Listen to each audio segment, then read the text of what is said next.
Hello dear viewers, this is your host Irfan Amin Malik and welcome to Novel Bulletin.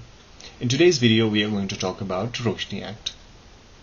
Roshni Act is Jammu and Kashmir state land vesting ownership to the Occupants Act 2001.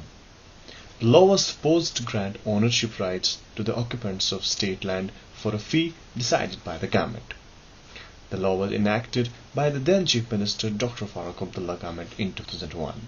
The law granted ownership of Jammu and Kashmir state land to illegal encroachers with the aim of raising money for power projects. Now here let me add that in 2001 the Jammu and Kashmir state was battling with power crisis. The government at that time led by Farooq Abdullah, the leader of National Conference, he was a chief minister at that time. Everybody would be surprised when he will come to know about this particular term, Roshni Act. Roshni simply means light and act is law. Now when the whole J&K state was battling with power crisis, government at that time thought that let's frame a law. Those who have illegally occupied state land, they'll be asked to submit a particular fee or a rate which was prescribed by the government. The particular occupant will pay the amount to the government and his land. It could be a few canals or less than that. It will be registered and he'll become the owner of that particular land.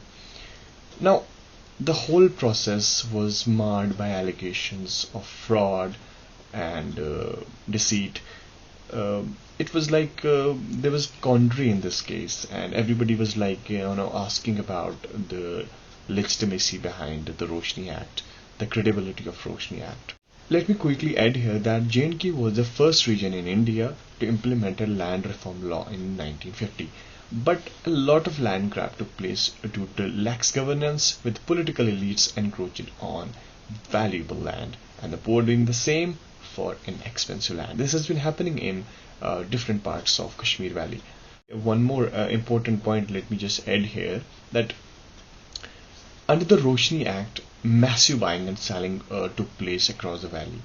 Because when I became the owner of a particular land which earlier was a state land, I paid some amount to the state, and I was given ownership rights. What I did, I sold the same land to different people, maybe rich, poor, whosoever came to me. When I sold this land, mutations took place, proper mutations took place in accordance with the government. People invested lakhs of rupees to construct houses, homes, shops, buildings, different institutions. The selling and buying of land was also verified and approved by the Revenue Department, which is obviously the concerned department. Led by revenue inspectors, first-class executive magistrates. The proper mutations were done and land documents were given to people from time to time.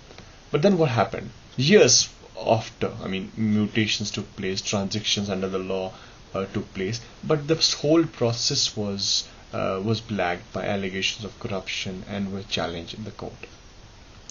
There's one more thing which needs to be mentioned. For months, right-wing groups in Jammu, they have been campaigning against alleged land jihad enabled by the Roshni Act. They've been saying that this act has been opening the gateways of land jihad in Jammu in order to change the demography of Jammu. In fact, they were also saying that the law gave Muslim majority Kashmir a means to launch the demographic invasion of Hindu majority Jammu. Let me take you to the timeline and major events which unfolded with regards to Roshni Act. In 2014, Comptroller and Auditor General CAG raised irregularities, and in 2015, the State Vigilance Organization had charged over 20 government officials for misuse of the Act, but no one was prosecuted. From 2015 onwards, efforts were made to get back some of the illegally acquired land. In 2018, the Act was repealed during the tenure of the Governor of Jammu and Kashmir, Satyapal Malik, who ordered the case investigation to be taken over by the Central Bureau of Investigation. On 9 October 2020, more than a year after the abrogation of Article 370, or when Jammu and Kashmir lost the constitutional autonomy, following demands from the same right-wing Jammu group which has been asking government to look into irregularities or so-called land jihad. The Jammu and Kashmir High Court deemed the law and all allotments made since beginning was considered as null and void. This happened on 9 October 2020. There were a lot of points which court mentioned. The court also said that the rules framed in 2007 by the then government led by Congress, the Chief Minister was Ghulam Nabi Azad, did not appear to have any legislation sanction.